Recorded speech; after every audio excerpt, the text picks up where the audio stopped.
De retour sur le plateau d'Engage 2021, l'événement que propose Skippers toute la journée. Bienvenue à vous si vous nous rejoignez, vous n'étiez pas avec nous ce matin. Ce matin, on a évoqué comment renouer avec le client, ou tout du moins enrichir sa relation avec lui en lui demandant de publier son avis, de donner son avis et aussi surtout d'y répondre, d'exploiter ses avis. On lui a proposé aussi d'être ambassadeur à travers des vidéos qu'il réalise lui-même. On a vu aussi comment le feedback des clients pouvait être utilisé dans les entreprises, mais aussi comment ces entreprises pouvaient s'organiser, en tout cas se réorganiser autour de l'expérience client. Et si la blockchain permettait aussi de réinventer la relation client, d'enrichir la relation entre les marques et les consommateurs, fiabilité, transparence, traçabilité, authenticité, confiance, la blockchain possède, c'est vrai, de nombreux atouts à même de rapprocher les marques de leurs clients. Pour nous éclairer, on accueille donc Sarah Diane Egg. Bonjour Sarah Diane. Bonjour Stéphane. Merci beaucoup d'être avec nous. Vous êtes CEO et cofondatrice de Surprise, une application qui permet aux consommateurs d'être récompensés suite à leurs achats. On va y revenir dans un instant. Surprise qui a rejoint la famille Skippers en début d'année. Et puis Surprise qui s'appuie donc sur un protocole blockchain qui s'appelle Sandblock. Et vous en êtes également la CEO et cofondatrice. Bon, on va commencer par faire un peu de pédagogie, bien sûr, Sarah Diane, parce qu'il faut qu'on comprenne bien ce qu'est la blockchain avant de commencer notre échange. Si on dit que c'est une grande base de données, c'est bien, mais c'est quand même insuffisant. Oui, effectivement, il faut voir que la blockchain, c'est une base de données qui va être partagée, distribuée entre différentes entités. Dans le cadre des blockchains publiques, elles ont des propriétés, notamment d'immuabilité, qui permet d'avoir une parfaite traçabilité des données. Pour bien comprendre ce que c'est, ce qu'on peut aussi voir, c'est que la blockchain, finalement, c'est une base de données, à la fois de données, mais aussi de valeurs. D'accord. Donc, dans le cadre des avis clients, un avis peut être considéré comme une donnée, mais possède aussi une valeur pour une marque. C'est donc non modifiable, nous l'avez dit. C'est transparent, mais en quoi ça l'est, transparent, justement ? La blockchain est transparente dans le sens où elle est accessible à tous les intervenants qui souhaitent la consulter. Donc, il y a une parfaite transparence au niveau des données qui sont enregistrées, mais aussi au niveau de la manière dont on va enregistrer des données. Est-ce qu'on peut donner des exemples, par exemple, de secteurs bien connus ? Par exemple, dans l'agroalimentaire, c'est beaucoup utilisé, de plus en plus en tout cas. Parce que, par exemple, on peut scanner des QR codes de produits pour connaître finalement leur origine. Ça, c'est de la blockchain ? Alors, le fait de scanner pour connaître l'origine d'un produit, c'est du digital. Oui, bien sûr. Mais effectivement, la blockchain permet d'avoir une base de données qui va être mutualisée à tous les acteurs, par exemple, d'une supply chain, pour effectivement vérifier qu'à chaque point de process, il y a eu tel enregistrement qui a été fait. Donc, c'est une garantie supplémentaire de confiance. Et aujourd'hui, c'est vrai que c'est une infrastructure, la blockchain. On peut en faire un petit peu le cas des crypto-monnaies, ce sont des applications d'une blockchain. La traçabilité et la supply chain sont des applications d'une blockchain. Aujourd'hui, ce qu'il faut savoir, c'est que la blockchain, c'est la meilleure infrastructure technologique pour toutes les applications qui ont un rapport avec la confiance. Quel est votre constat de départ lorsque vous créez justement Sandblock, cette blockchain ? Notre constat de départ, c'était qu'il y avait effectivement un manque de transparence sur la manière dont aujourd'hui les acteurs traitaient notre donnée. Donc ça, c'était vraiment notre point d'entrée et la capacité d'avoir une base de données mutualisée à plusieurs acteurs. On a beaucoup évolué, donc on a construit Sandblock, ensuite on a construit Surprise, qui est une des premières applications de Sandblock, qui a été énormément développé courant 2020, étant donné que Surprise permet de faire des programmes de récompense clients dans des cadres très précis, comme par exemple dans des centres commerciaux, mais aussi dans des collectivités. Et avec le contexte de crise sanitaire, on a été énormément mis en avant par les collectivités locales, même par le gouvernement français comme solution de sortie de crise, pour avoir une solution qui permet à différents commerçants en fait d'un même écosystème qui est une ville d'opérer sur un programme commun avec la ville ayant une parfaite traçabilité finalement de ce qui se passe à son échelle. On va en reparler, je suppose, mais effectivement, dans le cas de notre intégration à Skippers, on travaille également sur cette notion d'engagement qui n'est pas seulement de la fidélité, mais qui va être aussi liée en fait, à tout le domaine du user-generated content, donc des feedbacks, des Des avis avis, et des des vidéos. questionnaires, etc. On va y revenir, ouais. Exactement. En fait, au départ de Sandblog, je reviens un peu en arrière et par rapport à Surprise, c'est le constat finalement que les programmes de fidélité, en fait, des marques étaient de moins en moins attractifs, c'est ça? C'était ça, il y avait ce constat effectivement. On le voit en fait, on est vraiment en train de changer de paradigme dans la manière dont aujourd'hui on va interagir avec un utilisateur final, avec un client final. Les consommateurs sont devenus de plus en plus exigeants. Donc on parlait de traçabilité. On voit avec l'exemple par exemple de Yuka, la traçabilité, l'origine d'un produit, mais aussi ce que le produit contient, ça devient de plus en plus présent dans la tête du consommateur. Il y a une conscience voilà, qui s'est vraiment développée, mais souhaite également donc, plus de transparence, mais aussi plus d'authenticité et plus de réciprocité. Donc effectivement, aujourd'hui, dans le jeu du numérique, de cet grand ensemble qui compose ces données, on est dans un environnement où le consommateur est finalement toujours en bout de chaîne et manque finalement parfois d'outils pour interagir correctement avec ces marques. Et dans le cadre, ça marche dans le cadre de retailers et dans le cadre de plus petits commerces aussi. Ouais. Sur les points de fidélité, finalement, comment vous avez repensé le système? Parce qu'aujourd'hui, les marques, elles organisent leurs programmes de fidélité finalement en silo. Là, vous leur avez proposé avec Surprise de se regrouper, en fait. En tout cas, que grâce à la blockchain, vous les avez interconnectés, finalement, c'est ça? Oui, exactement, exactement. Alors, on est vraiment au début, de ce processus-là. Là, aujourd'hui, on marche vraiment en mode cashback. Aujourd'hui, le but de Surprise, c'est de donner du cashback. C'est-à-dire que la notion de fidélité vient après. On peut convertir le cashback en coupon, mais il y a une liberté d'utilisation pour l'utilisateur. Voilà, c'est un type de récompense, les coupons en étant un autre, les points de fidélité en étant un autre. Nous, ce qu'on a remarqué, c'est que cette liberté d'utilisation, quand on a du cashback, c'est extrêmement tangible. Il circule sur une blockchain pour avoir une parfaite traçabilité. Mais derrière, c'est là où on peut créer un jeu de fidélité avec un réseau de marques qui font partie du système. Elles y Donc gagnent, c'est elles y ce gagnent sur quoi, quoi les on marques, travaille. finalement? Sarah Diane, elles y gagnent quoi? Alors, dans le cadre du cashback, en général, toutes les marques en e-commerce le font pour faire de l'acquisition client. Donc, on est vraiment sur un sujet d'acquisition. Les récompenses, ça peut être par exemple de faire du drive to store, c'est-à-dire on a un consommateur qui est proche d'une boutique physique. Là, je parle notamment de ce qu'on fait pour les commerçants. On va pouvoir lui proposer d'avoir un avantage particulier. Donc, ça sert sur toute la chaîne marketing, donc de l'acquisition, en fait, ensuite à la réactivation, au potentiel drive to store, aussi au referral, c'est-à-dire le referral, c'est l'action de partager à ses amis, par exemple, qu'une offre est disponible. Et dans le cadre des avis, on voit qu'on est déjà en fait dans une notion de referral quand on fait des avis, puisqu'on est en train en fait de donner un avis qui crée d'autres consommateurs. Et puis on pourra en reparler, mais ça aide aussi les marques, voilà, à enrichir leur retour. Et donc il y a cette notion de valeur qui est voilà qui est générée dans un contenu. Et cette valeur, grâce en fait à une blockchain, on est capable de la mesurer de façon extrêmement transparente et d'attribuer un reward en fonction uniquement de la qualité de l'avis. C'est-à-dire que est-ce que l'avis va apporter une valeur ajoutée pour Ouais. les autres consommateurs et pour les marques. On va y Et comme revenir. ça prend du temps et que c'est voilà, et que c'est une véritable valeur, on a besoin en fait d'avoir une réciprocité qui s'installe. On va y revenir, effectivement. Juste sur les commerces physiques, je voudrais bien comprendre comment ça marche, parce qu'effectivement, vous avez rappelé que vous avez été désigné solution de sortie de crise, donc ça marche effectivement pour le online ou le commerce physique, mais comment un petit commerçant, finalement, peut utiliser votre solution? Expliquez-nous, en fait. Ou comment, dans une ville, finalement, des commerçants peuvent l'utiliser? Oui.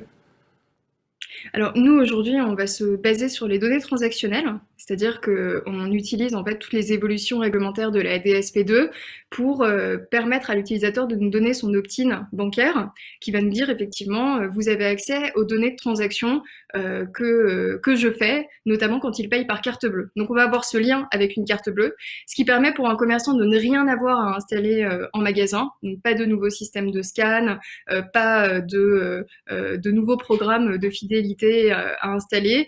C'est complémentaire d'ailleurs des programmes, par exemple, parfois dans certains commerces, on a des petites cartes à tampons. Ça marche, hein, cette relation, il faut pas l'enlever.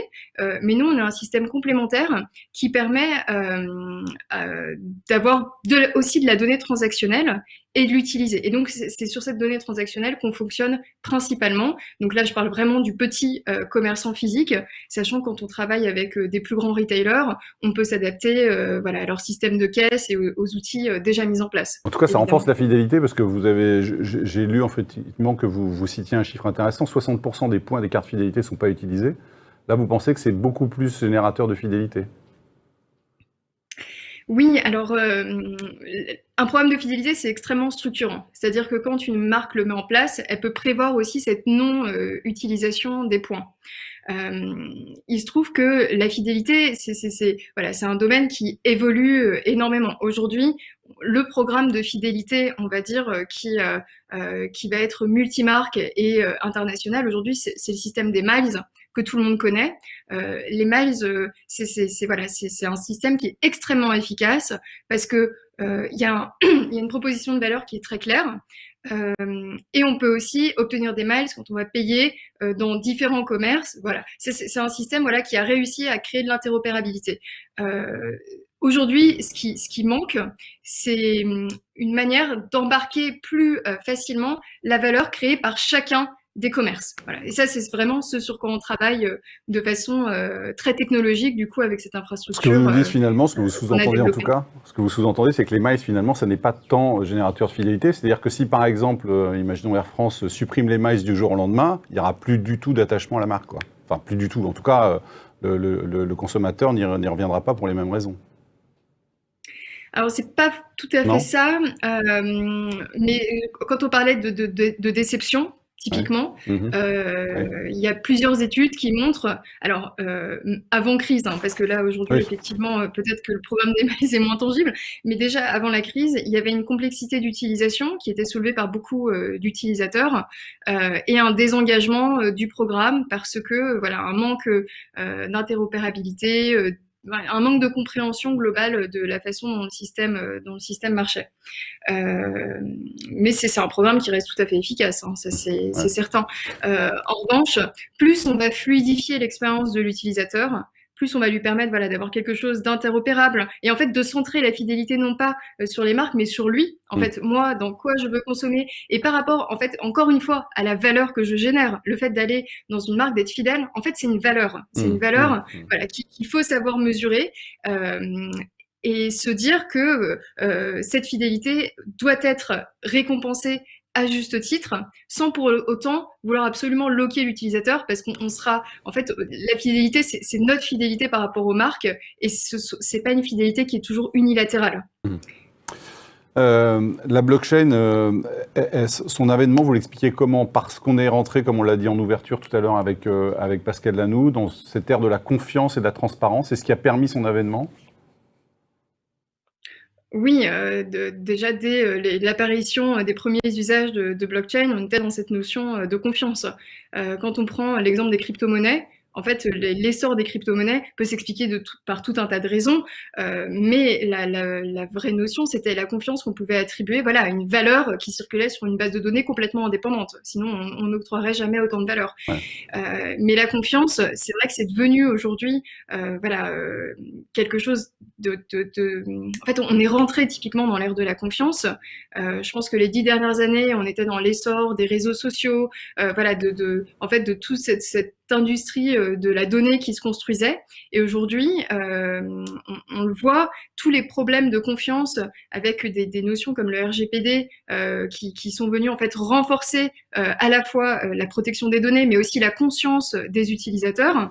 La confiance, demain, c'est quelque chose dont on ne peut pas faire abstraction, de vraiment travailler et engager des vrais processus pour en fait créer le plus de transparence possible, d'authenticité et se doter d'outils qui vont permettre à un consommateur de vraiment avoir confiance dans les marques qu'il aime, les consommateurs chez qui il va, etc. Ça, on va rentrer de plus en plus dans cette ère et ça va être dans le numérique, ça va être le point clé du numérique, ça va être la confiance. C'est Ça l'est intéressant. déjà, mais ça va l'être encore plus. C'est intéressant ce que vous nous dites par rapport aux données personnelles à la RGPD. Est-ce que finalement, on peut imaginer qu'au lieu d'acquérir des données personnelles en payant des tiers tels que Facebook, les entreprises auraient, en fait, grâce à la blockchain, la possibilité de récupérer directement finalement ces données auprès des usagers en échange de micro-paiements? Est-ce que ça, c'est par exemple une voie? Typiquement, dans la donnée transactionnelle, aujourd'hui, c'est déjà ce qui se passe. En fait, on va demander l'opt-in à l'utilisateur de fournir des données bancaires, et donc il fournit un accès à ces systèmes, voilà, de ces systèmes bancaires pour remonter les données de sa carte bleue. Ça, c'est un exemple. Ce qu'il faut voir, c'est que dans le RGPD, on a des notions qui étaient déjà très similaires. Il y a pas eu en fait d'énormes changements sur la protection des données. Enfin, si, il y en a eu justement, mais on avait déjà en fait cette notion de suppression des données, d'accessibilité, de modification. Il y a une notion qui a vraiment, qui vraiment illustre ce changement de paradigme, c'est ce côté de portabilité des données. À partir du moment où un consommateur est capable de porter ses données, c'est que le vrai propriétaire des données, c'est le consommateur. Et donc voilà, ça s'inscrit en fait dans cette ère du numérique dans laquelle on est rentré et qui effectivement amène énormément de principes économiques et beaucoup d'applications qui vont se développer sur en fait cette nouvelle base dans ce nouveau paradigme. Pour aller encore plus loin, on peut imaginer aussi des marques qui paieraient directement ceux qui regardent les publicités numériques au lieu de passer par des intermédiaires comme Google ou Facebook. En fait, on sent que la blockchain peut créer un lien d'équité finalement et de confiance en éliminant les intermédiaires pour redonner le pouvoir aux utilisateurs finaux. C'est ce que vous nous dites en fait. Le pouvoir et l'argent. Oui, exactement. Exactement. Il y a déjà, en fait, dans le monde de la blockchain, il y a déjà des projets qui travaillent sur ces sujets. Par exemple, typiquement, de voir des publicités depuis, je crois, 2017 ou peut-être même avant, il y a un projet qui s'appelle le Basic Attention Token, qui permet, donc c'est un navigateur qui s'appelle Brave et qui va permettre effectivement de rémunérer avec ce token des utilisateurs qui regardent des publicités. Aujourd'hui, le vrai défi de la blockchain, c'est de créer des usages grand public qui vraiment vont pouvoir toucher énormément de consommateurs, de marques, enfin être vraiment inscrit dans une industrie parce qu'on va se positionner comme un blockchain as a service. Et c'est aussi pour ça que nous, on est vraiment très contents d'intégrer le groupe Skippers parce que jusqu'à aujourd'hui, nous, ce qu'on a développé, c'est vraiment de la techno. Moi, j'ai une équipe principalement composée de développeurs, d'ingénieurs. Et aujourd'hui, cette techno, on peut la mettre à disposition voilà, d'un use case très concret, qui est celui du user-generated content, et avec voilà, tout ce qui s'ensuit, et travailler avec Skippers pour mettre la blockchain comme outil, principalement comme outil, à disposition des marques et de leurs consommateurs. C'est ce qu'on a dit ce matin, vous l'avez un peu évoqué tout à l'heure. Donc on a évoqué donc, les vidéos consommateurs, les avis clients. Donc on peut imaginer finalement récompenser les consommateurs sur la base d'indicateurs qui représentent la qualité d'une review. Oui, exactement, exactement. Alors quand on parle de récompenser une review, tout de suite ça fait appel à plein de choses. En fait, ce qu'il faut voir, c'est reconnaître que l'avis client, ça a une valeur. Ça prend du temps pour faire un bon avis client qui va être de qualité. Ça prend du temps et on va pas, en tant que consommateur, être toujours engagé pour faire une review positive ou négative pour une marque. En revanche, ce qu'on voit, c'est qu'entre une review 5 étoiles, on va mettre uniquement bien, et une review qui va peut-être pas avoir 5 étoiles, mais dans laquelle on va dire, voilà, le service client n'était pas optimum, parce que j'ai remarqué qu'en caisse, etc. Enfin, avec des éléments très concrets. Là, ça permet à une marque, ça permet voilà, en tant qu'un business de s'améliorer. Et c'est un retour extrêmement constructif. Donc nous, là, ce sur quoi on travaille, et on est vraiment dans cette démarche aujourd'hui de construction, c'est de construire un standard de confiance qui va permettre de mesurer la qualité d'une review. Cette mesure va être inscrite dans une chaîne, et une récompense, effectivement, peut être associée qui est inscrite en parallèle. Ce qui fait qu'en fait, tout le monde peut auditer ce rapport entre une review qui est déposée, la qualité qui a été jugée et la récompense attribuée. Et donc, avec cette transparence, ça permet de valoriser le travail, ça permet de valoriser la participation, l'engagement d'un utilisateur, d'avoir cette vraie notion de réciprocité en lui offrant une récompense qu'il peut ensuite réutiliser dans la marque et en fait de renforcer ce lien d'engagement, de renforcer la valeur et aussi d'avoir vraiment quelque chose de très authentique puisque Avis Vérifié s'est déjà positionné sur ce secteur avec des avis qui sont réellement vérifiés post-achat. Là, on le renforce encore plus avec cette inscription en blockchain qui permet d'avoir une traçabilité parfaite.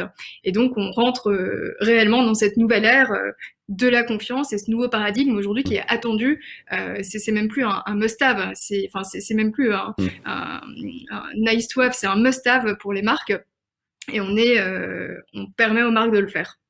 Donc, ce que j'ai bien compris, on peut rémunérer un avis négatif, s'il est qualitatif. Si l'avis est très si l'avis est très qualitatif, négatif, c'est-à-dire un avis qui aura pas 5 étoiles, qui aura peut-être 1, 2, 3 étoiles, c'est un avis qui est en général pas positif, mais qui peut être de bonne qualité. Et la marque qui réagit peut intervenir ensuite pour renforcer la satisfaction client.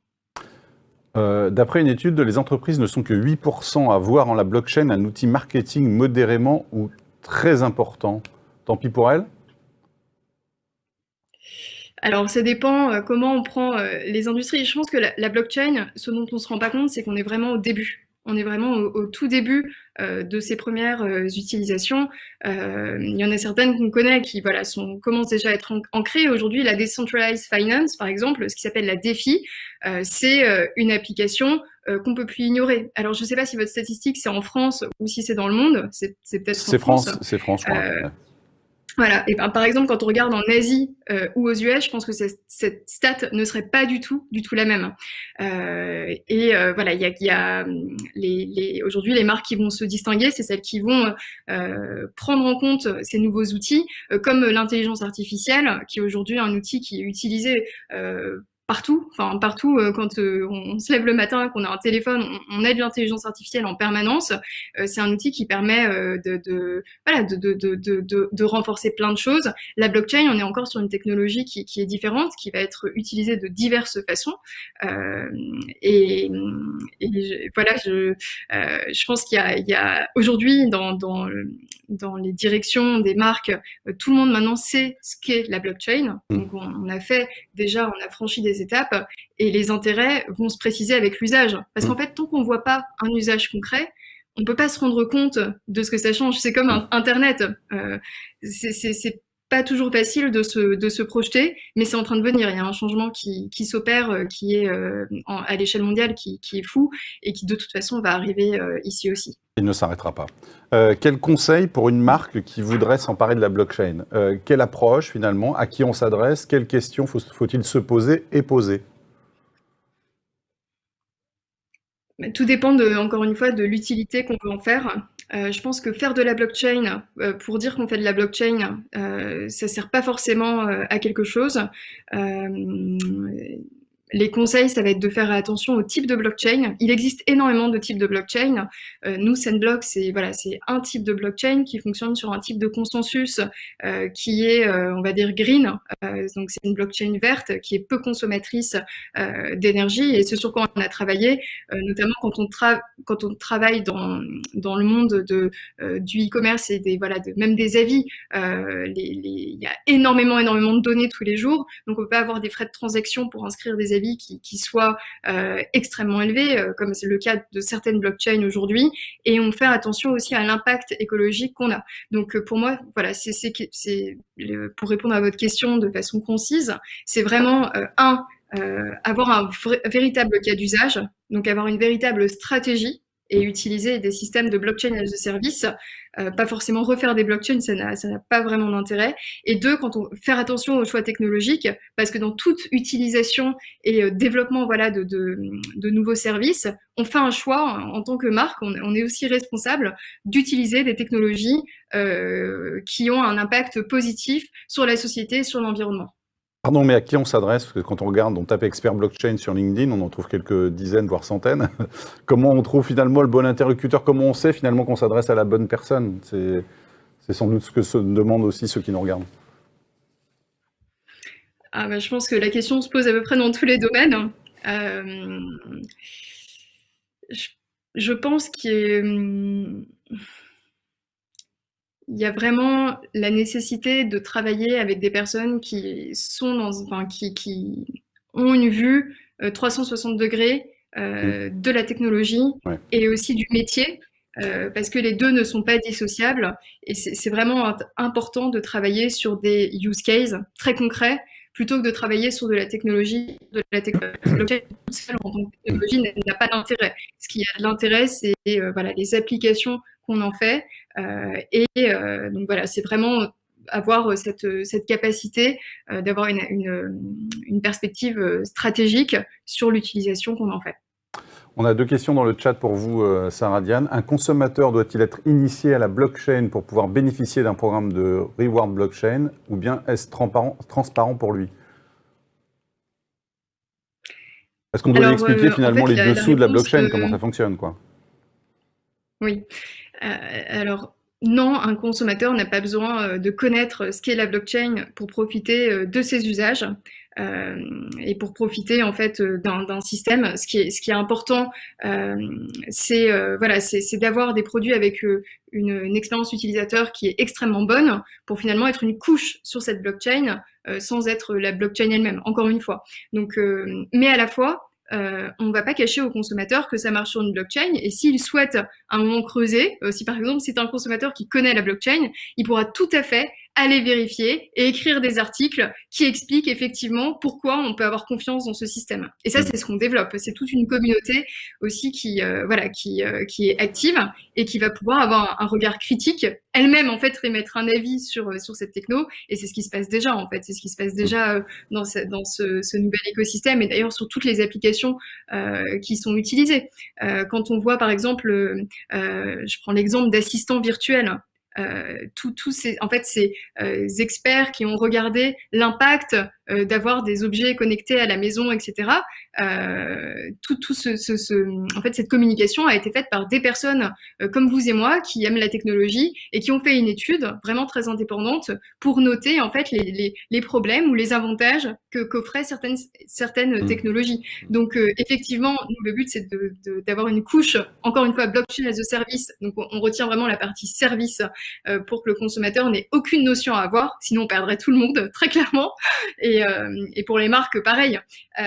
Mais ensuite, on le fait de manière transparente pour que, en termes d'auditabilité, on soit complètement carré et qu'on ait voilà, cette transparence qui soit vraiment, vraiment mise en place. Vous évoquez un protocole blockchain que vous avez conçu vous-même. Qu'est-ce qui le distingue d'autres protocoles, demande-t-on? Vous y avez un peu répondu, je crois, déjà. J'ai un peu répondu. Alors, si certaines personnes dans l'audience veulent avoir peut-être des notions un petit peu techniques, la plupart certains protocoles, les plus développés, marchent sur une preuve de consensus qui est du mining.